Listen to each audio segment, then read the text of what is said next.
Thinking about getting into model railroading, or you're already an addict? Boy, do we have a project for you. In this episode, we interrupt this broadcast to bring you this very special news bulletin. Apparently, a situation is developing in the small town of Brownsville where a good turnout has gone bad. Let's go there right now.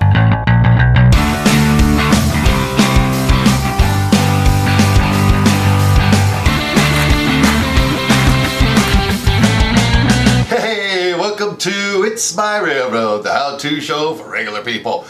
This show is about me building my model railroad the regular guy way. I show you all my tips and my techniques and all the times I just fly by the seat of my pants. And we really have a lot of fun here engaging with the community, and we're learning a ton. So if you're new here, consider subscribing, and then don't forget to hit that little bell icon so you can be notified about future videos. All right, just before we get going, a little bit of housekeeping. You may hear a whirring sound going on in the background right now. That is because I have my air conditioning on, because it is 115 degrees here in Southern California.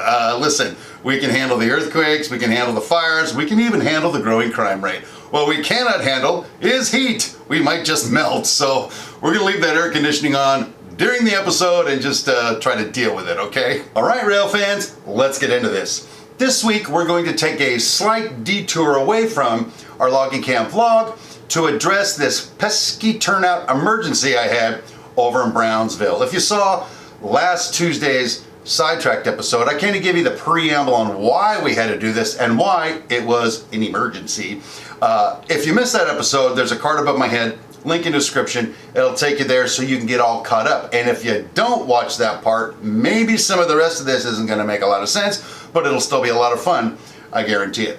So anyway, we get it done. I'm not going to spoil the ending for you. What I am going to do is take you into the hobby room right now. Hey, welcome back to the hobby room and to our turnout changeout in progress. As you recall from last week, we got the turnout cut out, but then we identified we had a problem with the track. And what we're going to do now is we're probably going to go through and cut the track out the same way we did cutting out the turnout, and we're going to replace that. So let me show you how we're going to do that. We'll pretty much do the same thing we did on the turnout, and that is just go to the side of the rail joiners like that, and then we just go through and pull that whole piece of track out.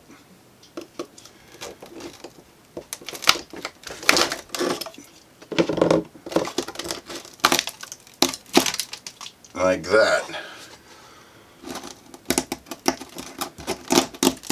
By the way, see how the ties are stuck down in there? That's stuck into the ballast that I laid. Again, reminding all of us that sometimes ballasting alone will hold your track down. You clean all that out. And now I'll just go through and I'll pull those rail joiners off like we did before, and then we're going to go ahead and I think we'll just put that turnout in straight from where it is to the siding, to the spur that it services, and then once all that's set up, then we're going to cut ourselves in another piece. So let's get on doing that right now. All right, well, since those rails used to have soldered rail joiners on them, what I think I need to do, it's a little hard to tell from this far away, but I think, yeah, I can see it. There's some residual solder. To make the new rail joiners go on, I need to get in here and file off the old stuff, or at least file it down where a rail joiner will get on there. I got these little jeweler files I bought, and I really like them. They've helped me out quite a bit on this kind of stuff. You know what? That is a feeder wire right there. What the heck is that doing there? Oh, that's so silly. I need to take that feeder wire up, people. I didn't even know I did that. Oh, I love me so much. Sitting here trying to get this done, and I can't because the feeder wire is soldered to it. Now let's just get it off of there. Look at that. Boom! Feeder wire. Oh, I love my railroad. Yep, there's another one. It's another twofer on It's My Railroad. All right, now maybe we can get back to filing that down a little bit. What do you say?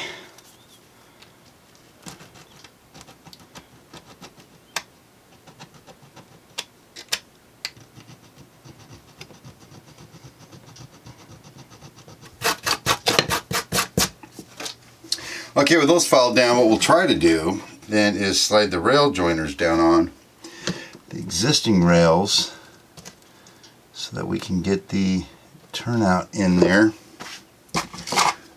What I'm going to do is I'm going to cut this close. See, it's got this little tab right here. I don't know if you can see that little tab. I'm going to cut that thing right down to the nub so it doesn't hit the that tie right there. Okay, I got that first one on, and we will just cut it right about at the end. Get all the way back on there. There, see, it's all the way back on. That's exactly what we wanted. Holy smokes, Batman. Is that what you wanted? Alright, let's see how we do over on this side. Well, that's about as far as that one's going to go on, I'm afraid. And I think I can still get the turnout on there. We'll see. So if I'm lucky,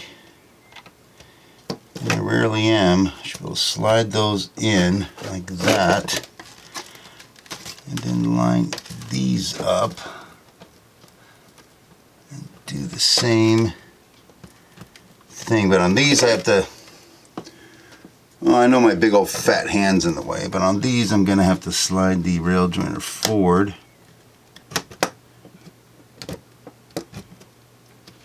And that one's on. The turnout's connected at both sides. I didn't want to do it, but I'm going to have to go solder that in place to keep this joint right here from being misaligned because of the turn of the track over there.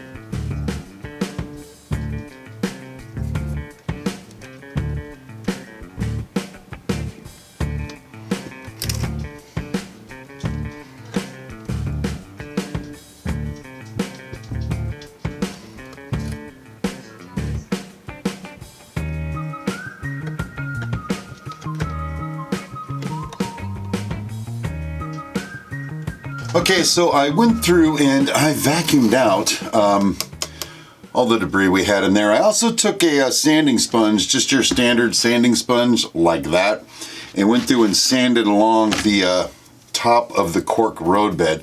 Really trying to get as flat a surface as I can through here. So when we put this new piece of track in, it's not all warbly and bumpily and, you know, whatever. If you guys saw the episode of Sidetracked where I replaced the entire logging camp track, you'll see that I'm a little gun shy of doing stuff like that. So anyway, I think we're just going to just sort of fit in a piece of track here and see how it looks. To do that, we have our old friends, the Picot flex track that we're going to bring in right now.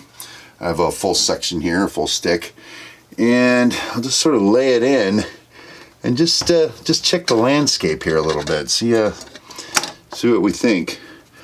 Like, you know, this time in, I'd like it to come off the turnout a little straighter before it makes the turn, just so I'm not kinked in the actual turnout itself.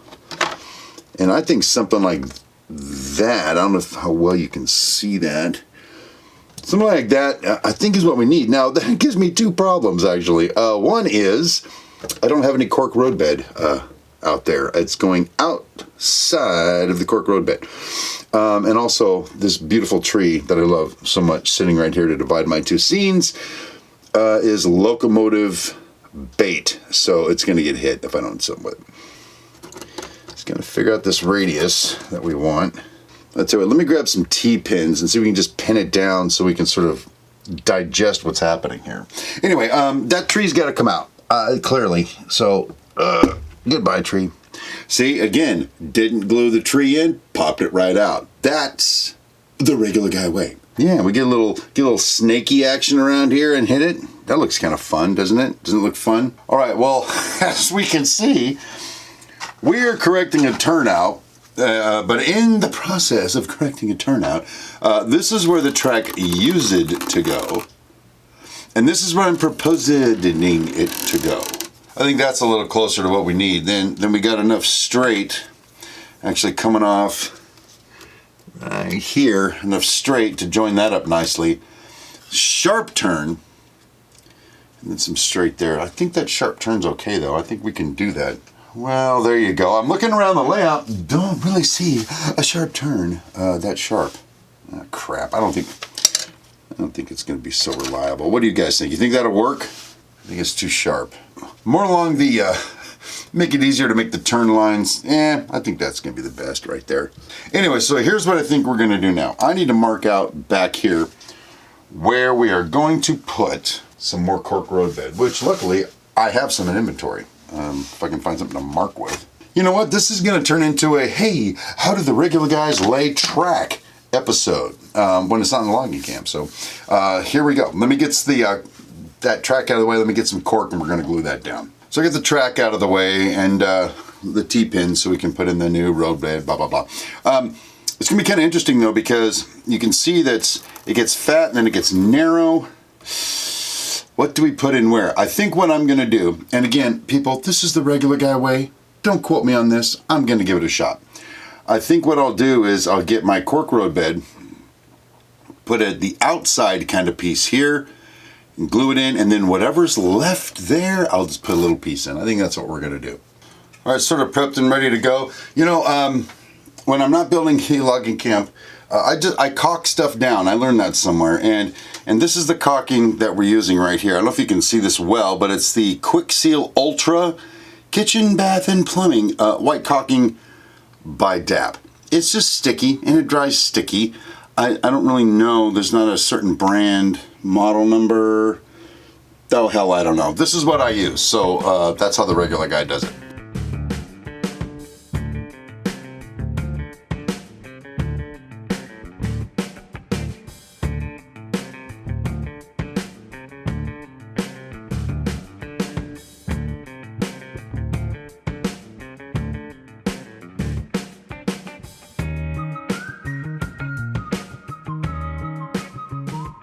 So I think what we'll do is I'm going to come way over here, and I can already see that this one needs to be cut pretty much right there. Crap, it cuts a little too short. Boom, baby. That's what we want right there. Make sure everything's held in place. It looks pretty squared away there. And this one. Like that.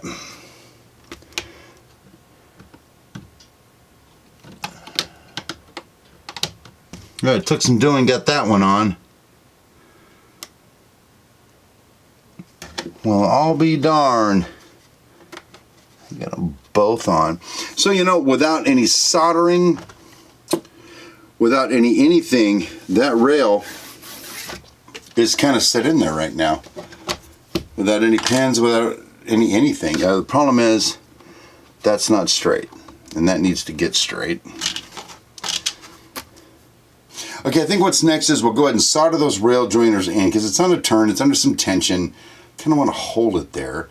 And then we need to cut the isolated rail, run a new feeder, and hope that we don't have continued problems. Okay, so I have this presently set up where I'm going to solder the rail joiners. I'll get this weight on it back here because it's kind of bowing up right there. Just right there is the only place I'm putting a weight. I'll line these tracks up when I solder the rail joiners to exactly where I think they need to be, and then take that weight off and let that track sort of spring to where it wants to spring. This way, I think, anyway, I'm not going to be torquing the two sides of the layout. Instead, what I'll be doing is allowing the track to flow the way the track wants to flow. The way I'll hold it down is by ballasting the rails. We'll get into that in just a little bit here, but first thing I need to do, I need to go through and get my soldering iron out. We need to get a little rosin on there, and boom, we need to solder those on. So let's get that going. Let's bring up my friend the soldering iron. So how I think this is working now is I soldered my rail joiners here and here, and the track is just sitting where it's going to sit. Look at that. It hardly moves. I almost don't need to do any ballasting on it. Of course I'm going to, because it doesn't look real right now. But the thing is, this is sort of a natural curve. I'm not overstressing it. I didn't squish it down here and squish it down there to make it work for me. I sort of let it do what it needed to do, and I'm really, really hoping that when I get a locomotive to go across this turnout right here, it just goes, yay, and just keeps going. Problem is, I won't know that for a while because I actually, this is funny, I have to go through and ballast all of this after I paint it and let it dry before I cut the rails, because right now there's nothing holding those rails in place but soldered rail joiners.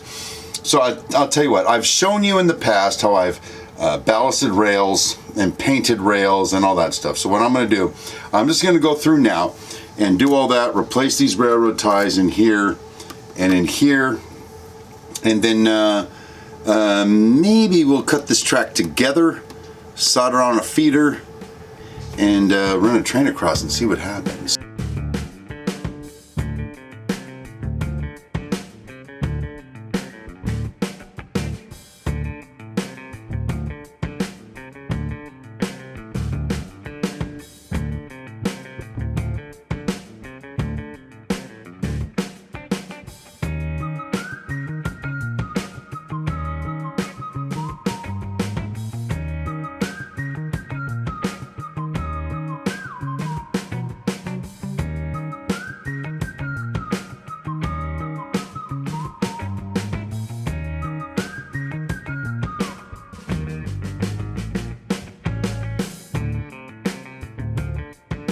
Well, that's kind of how it looks with the all the landscaping back in there. I got to vacuum it up a little bit, it looks like, but ballasted, painted, pretty much ready to go. But like I said, to actually run a train on here, we need to cut this rail back here somewhere, because this is the insulated rail that triggers the turnout through the block detector. So back here somewhere we have to isolate it from the layout. And what I'm going to do now, because I have these straight pieces of track, we'll just take the Dremel tool and just sort of go down in there and cut the track.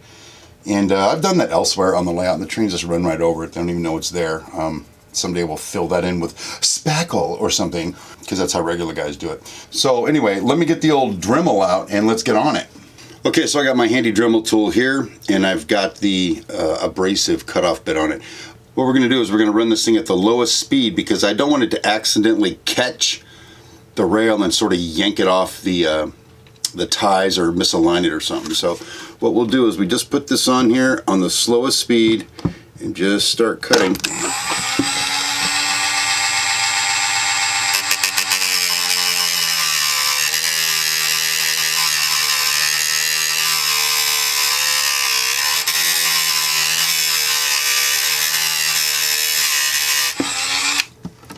And there we go. I don't know how easy it is to see that, but right there we now have a little notch in the track. So what we're going to do, I'll put the old 5332 back up here. That's the one you saw derail at the beginning of this little episode. And then let's put our full-size train on there and see what happens. All right, so let's bring the 5332 back in, see how it works.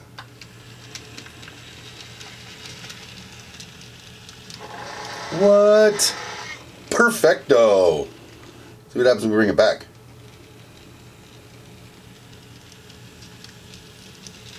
It's like the turnout is not even there. All right, now for the real test, we're gonna pan back a little bit, get a spanning overview with the layout put back together, and see what a real train looks like going through here. Give me just a second. All right, we're gonna bring in a Jeep that's got a train outbound for Switch Junction.